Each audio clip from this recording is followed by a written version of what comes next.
Oke, Bismillahirrahmanirrahim. Assalamualaikum warahmatullahi wabarakatuh. Ketemu lagi ya di pertemuan terakhir terkait dengan virus untuk mata kuliah mikrobiologi. Bersama saya, Apoteker Fitriyanti, Magister Farmasi. Nah, untuk pembahasan terkait mikroorganisme, kemarin mungkin kita udah bahas terkait bakteri gitu ya. Kemudian bagaimana pengecatan bakteri, terus bagaimana struktur tubuh, baik itu struktur luar maupun struktur dalam. Dan kita juga sudah memulai dengan pengenalan tentang mikroorganisme sampai diakhiri kemarin dengan mini test ya yang sudah kalian ikuti. Setelah saya review secara singkat, hasil mini testnya cukup bagus gitu ya, hanya beberapa yang memang perlu peningkatan lagi untuk pengetahuannya.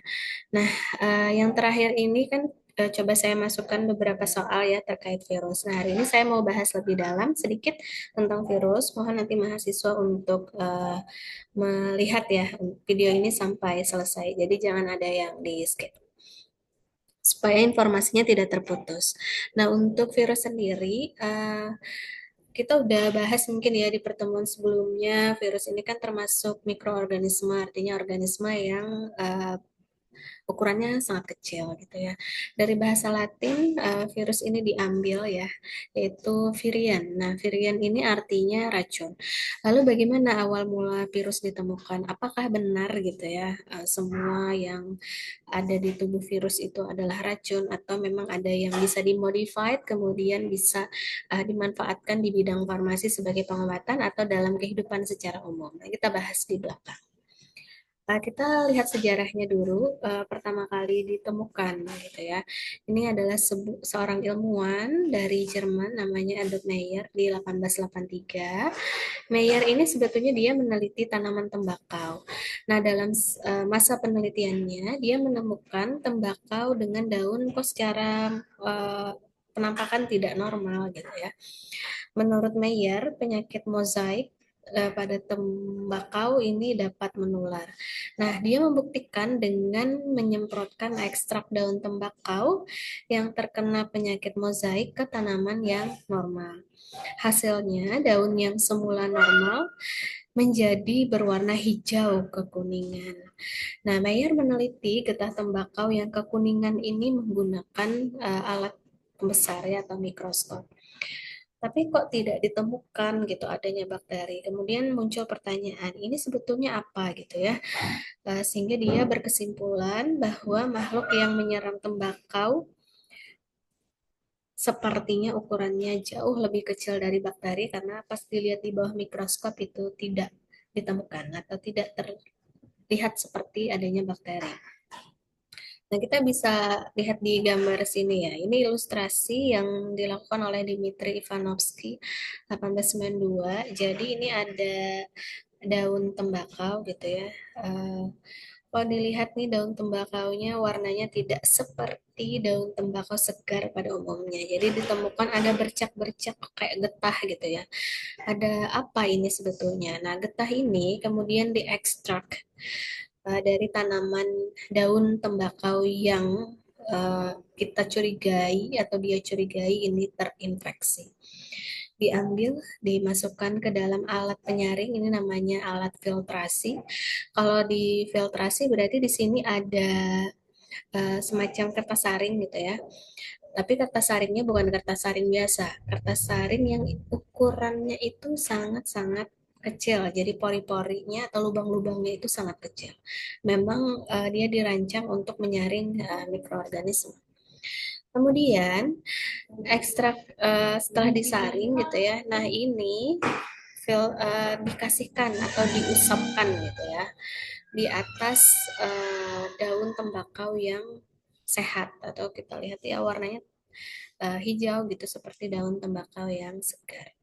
Setelah beberapa waktu ditunggu, oh ternyata setelah diusap gitu ya ke bagian beberapa daun, hasil usapannya itu menunjukkan bahwa terjadi infeksi pada daun yang awalnya sehat, tapi setelah itu diusap dengan ekstrak dari daun yang sakit.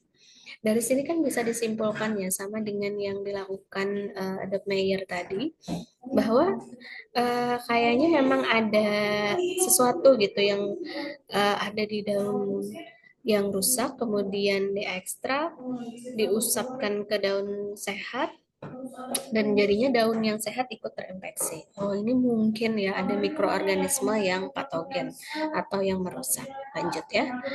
Kemudian Martinus mencoba untuk menonaktifkan makhluk penyebab penyakit tersebut menggunakan alkohol. Jadi coba aja diusap gitu ya daunnya dengan alkohol. Kan secara teori kita tahu ya alkohol bisa membunuh bakteri. Namun resultnya adalah alkohol yang diupayakan untuk membunuh uh, organisme yang di situ ternyata tidak bisa gitu ya, tidak bisa menonaktifkan makhluk tersebut. Sehingga Martinus menyebutnya oh ini kayaknya nih suatu mikroorganisme yang lolos saring. Jadi bukan bakteri gitu ya, karena kalau dia bakteri harusnya dia bisa nonaktif dengan adanya alkohol.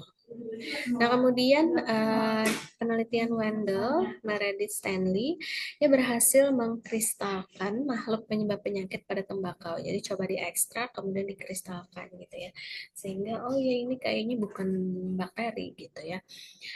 Dan akhirnya penyakit tersebut diberi nama TMV, Tobacco Mosaic Virus ya. Jadi virus penyebab mozaik pada tembakau. Nah, jadi dari beberapa penelitian gitu ya, dari beberapa temuan-temuan itu bisa disimpulkan bahwa ciri-ciri virus itu dia bisa berkembang biak jika berada di dalam sel hidup.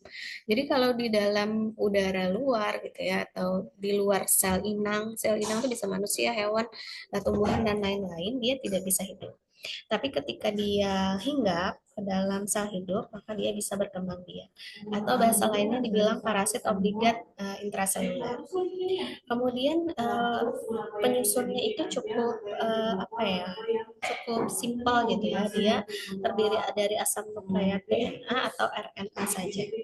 Uh, Tadi sudah disebutkan ya, dia berbentuk kristal jika berada di luar sel hidup. Dan nah ini yang membedakan virus dengan bakteri. Dia ukurannya sangat kecil, yaitu antara 20 sampai 300 nanometer. Kalau kemarin bakteri kan mikrometer gitu. Nah, ini ukurannya sudah nanometer ya.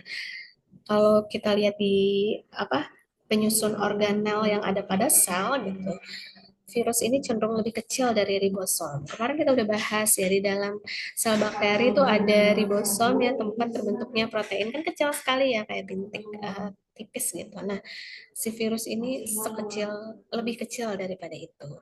Lanjut ya. Kemudian bagaimana bentuk-bentuk virus? Kalau bakteri kita udah bahas ya, bentuk bakteri secara umum ada tiga gitu ya, bulat uh, atau kopus, kemudian tabung ya, atau basil dan spiral. Nah, kalau bentuk virus nih cukup variatif. Yang pertama dia berbentuk batang. Contohnya adalah TMV ya, yang virus yang ada pada tembakau. Kemudian berbentuk batang dan berujung oval seperti peluru, contohnya pada rhabdovirus. Bentuknya bulat, contohnya HIV ya, Human Immunodeficiency Virus. Atau dia berbentuk filamen atau benang, contohnya pada virus Ebola. Atau dia bentuknya polihedral ya di adenovirus, dan yang paling sering kita temukan mungkin ya di ilustrasi-ilustrasi banyak gambaran bahwa virus itu bentuknya seperti huruf T.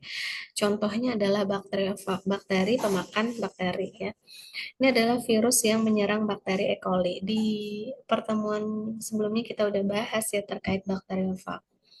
Nah, mahasiswa mohon dilihat ke layar semua. Ini adalah gambaran bagaimana sebuah virus dengan variasi-variasi bentuk ya. Yang bagian atas itu ilustrasinya, yang di bagian bawah ini adalah gambaran nyata di bawah mikroskopik. Kita bahas yang pertama ada tobacco mosaic virus atau TMV. Ini dia punya bentuk seperti helix ya. Jadi ada helical capsid yang menyelubungi single helix RNA molekuler. dan dia bentuknya rigid atau kaku gitu ya, bentuknya rigid atau kaku. Bisa dilihat di sini ini adalah RNA-nya. Tadi kan udah dibahas ciri-ciri virus, dia terdiri atas DNA atau RNA saja ya. Nah, kalau yang TMV ini terdiri atas RNA, kemudian kalian bisa lihat dimensinya. Ini dimensi panjang dan lebar ya. 18 kali 250 nanometer. Jadi dia panjang ke bawah. Beda halnya dengan adenoviruses. Adenoviruses ini dia bentuknya hampir bulat, tapi bukan bulat ya. Dia dibilang icosahedral. Icosahedral tuh dia bentuknya hampir bulat, tapi bukan bulat. Kalian bisa lihat sudut-sudut di ujung-ujung sini. Dan dia terdiri atas materi genetik berupa DNA. Karena dia hampir bulat atau icosahedral, jadi untuk dimensinya dia dimensi diameter ya 70 sampai 90. Kalau ini kan panjang kali lebar. Kalau ini diameter karena tadi bentuknya icosahedral. Nah, yang mungkin juga sering dibahas ya adalah yang C ini, influenza viruses. Jadi ini bentuknya bulat ya. Kalau ini tadi kan hampir bulat. Kalau ini bulat dengan uh, glikoprotein di seluruh permukaan tubuh dari virusnya. Dan di bagian dalam dia mengandung RNA dan protein. Nah, di sini dituliskan bahwa kandungannya adalah uh, double helix RNA ya dan protein kompleks. Jadi ikatan protein kompleks dan double helix RNA. Kemudian dia berasosiat dengan polimer dari virusnya. Yang ini ya. Nah, yang terakhir yang bentuknya seperti T ini mungkin udah sering melihat gitu ya ilustrasi seperti ini. Ini adalah virus yang menyerang bakteri atau kita bilang istilahnya adalah Bacteriophage ya. Ini bentuknya seperti T event. Nah, dia ini punya kapsid nih. Kapsid itu yang daerah sini ya. Yang kompleks, kemudian bentuknya seperti icosahedral, jadi bentuknya hampir seperti bulat, tapi bukan bulat karena masih punya sudut. Nah, untuk Bacteriophage ini akan kita bahas lebih dalam di slide berikutnya. Kita bahas dulu secara umum, ini struktur virus bakteriofag atau yang bentuknya seperti kayak tadi, dia ada beberapa bagian ya, ada kepalanya, kemudian ada leher, ada ekor. Nah, di bagian kepala ini, virus ini mengandung asam nukleat ya. Sedangkan bagian luarnya diselubungi oleh kapsid. Jadi bagian dalamnya mengandung asam nukleat, bagian luarnya diselubungi oleh kapsid. Untuk virus bakteriofag, kepalanya berbentuk polihedral dengan jenis asam nukleatnya adalah DNA. Nah, kapsid ini kan bagian luarnya ya, ini adalah selubung luar virus yang banyak mengandung subunit protein yang disebut sebagai kapsomer. Kapsid ini terdiri dari beberapa bentuk sehingga berpengaruh nanti pada bentuk virusnya karena kan dia nampak luarnya gitu ya. Jadi kalau bentuknya berubah maka seolah-olah tuh variasi bentuk bakteriofagnya juga berubah. Nah, asam nukleat yang ada pada dalam dari bagian kepala virus, dia dimiliki virus hanya satu, DNA atau RNA saja. Nah, asam nukleat ini nantinya fungsinya untuk sebagai informasi genetik di mana virus bisa memperbanyak diri atau bahasa lainnya adalah mereplikasi. Nah, itu tadi bagian kepala. Kemudian kita beranjak ke bagian leher. Untuk lehernya ini sebagai penghubung antara kepala dan ekor.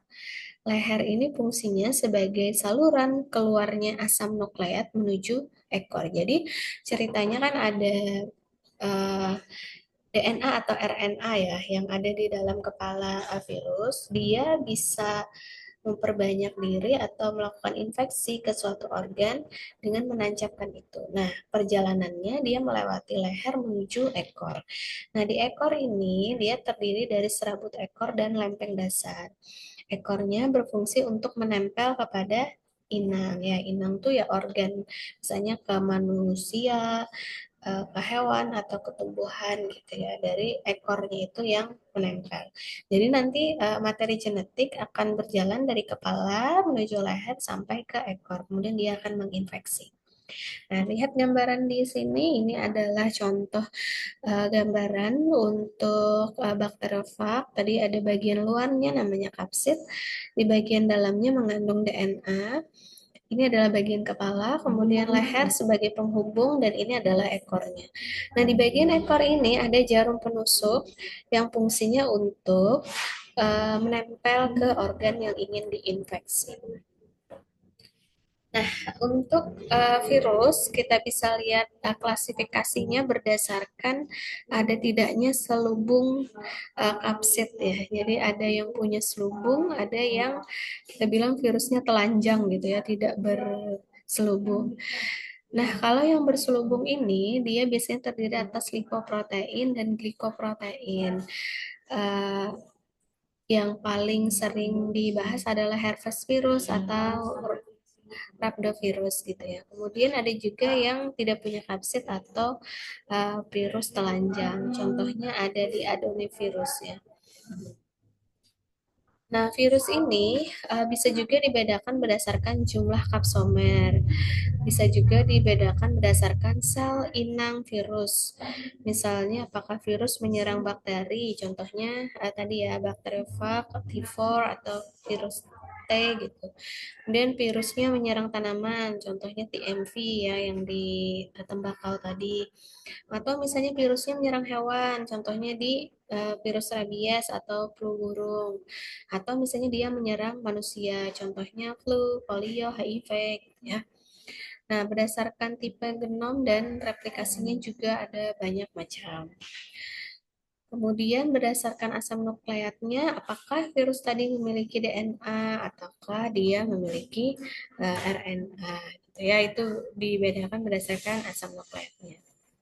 Atau misalnya berdasarkan bentuk dasarnya ya, apakah dia ekosahedral gitu ya, yang punya sumbu rotasi ganda, kemudian apakah dia helix ya, punya satu sumbu rotasi, ataukah dia virus kompleks dengan struktur yang lebih kompleks dari virus lainnya, contohnya adalah virus cacar. Nah, sampai pada di bagian hampir terakhir gitu ya, kita membahas manfaat virus. Tadi kan virus secara bahasa Latin disebut virian, ya kita bilangnya uh, dia racun gitu. Tapi ternyata dalam perjalanannya ada beberapa manfaat dari virus. Yang pertama, virus ini memiliki selubung yang tersusun dari subunit protein. Nah, protein selubung di virus ini bisa dimanfaatkan untuk membuat vaksin protein ya, agar terbentuk respon kekebalan tubuh untuk melawan penyakit. Itu juga bisa. Atau bisa digunakan untuk terapi gen melalui rekayasa genetika. Jadi perbanyakan gen gitu ya. Kemudian pengobatan secara biologis yaitu dengan melemahkan atau membunuh bakteri yang bersifat patogen. Terus bisa juga untuk sebagai pestisida biologis. Nah, selama ini kan yang dipakai itu pestisida kimia ya, atau kemi pestisida. Nah, virus ini sebagai biopestisida. Jadi di bidang pertanian dia tidak mencemari lingkungan. Kalau dari kimia kan dia mencemari lingkungan gitu ya. Kalau dengan pemanfaatan virus dia lebih bisa diterima lingkungan. Kemudian si virus ini juga mampu mencegah replikasi virus di dalam inang dengan cara memproduksi interferon. Dan yang terakhir, dia bisa digunakan untuk pembuatan hormon insulin dengan cara mencangkokkan virus ke dalam gen penghasil insulin dalam tubuh bakteri agar dihasilkan insulin dalam jumlah yang besar. Ya. Nah, penyakit-penyakit apa aja yang disebabkan oleh virus? Ini kita bicara ke puluhan tahun gitu ya, atau ratusan tahun ke belakang yang menjadi perhatian dunia gitu ya. Ada virus Ebola. Ini pertama kali diketahui dan ditemukan di Republik Sudan dan Kongo ya pada tahun 1976. Ini menyebar karena adanya kontak melalui darah atau cairan tubuh manusia atau hewan. Kemudian ada rabies, ini disebabkan oleh hewan pada tahun 1920-an dan kasus terbanyaknya itu ada di India dan beberapa di Afrika. Penyakit ini sangat mematikan dan mampu merusak sel-sel dalam otak manusia. Untuk angka kesembuhannya cukup kecil ya ketika seseorang telah terinfeksi rabies dan sudah di tahap akhir. Sehingga tingkat kematiannya juga cukup besar. Kemudian penyakit yang dari dulu sampai sekarang belum ditemukan obatnya, tapi hanya ada diberikan apa pencegahan dan maintenance-nya ini adalah penyakit HIV ya. HIV ini masih menjadi virus yang tinggi yang bisa mematikan. Penyakit ini dikenali oleh tim medis pada awal tahun 90-an dengan adanya jumlah kematian sebanyak 32 juta jiwa. Dan sampai saat ini pun masih tinggi ya. Apalagi terutama misalnya di kota-kota besar gitu.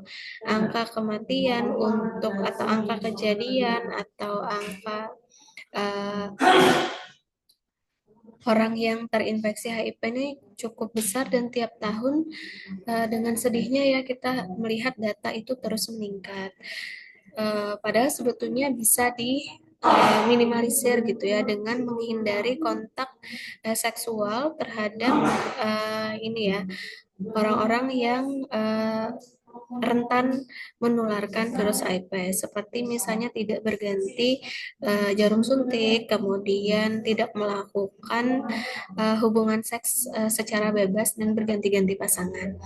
Nah, untuk penyakit HIV ini sampai sekarang masih terus meningkat dan ini angka kematiannya sangat tinggi ya. Dan untuk pasien ini setahu saya memang harus berobat rutin gitu dan terikat dengan pengobatan bisa di maintenance tapi terus-terusan harus diminum obat karena memang belum ada ditemukan obat untuk menyembuhkan ya hanya untuk memaintain saja sehingga memang harus dihindari hal-hal ke arah yang berbahaya. Kemudian yang keempat adalah influenza. Nah, ini sekitar 500.000 orang di seluruh dunia dapat meninggal akibat penyakit ini. Mungkin yang kemarin-kemarin lagi tinggi ini juga ya terkait SARS-CoV ya, virus yang menyebabkan sindrom pernapasan akut. Uh, Pertama kali muncul di 2020 ya di China menyebabkan munculnya gejala seperti demam, sakit pada tubuh, pneumonia, sesak napas, kondisi kurang baik pada saluran pernapasan, kurang dalam penciuman dan lain-lain. Nah ini daftar pustaka yang digunakan. Demikian mungkin materi singkat yang bisa saya sampaikan. Salah hilap mohon maaf. Semoga yang saya sampaikan bermanfaat. Assalamualaikum warahmatullahi wabarakatuh.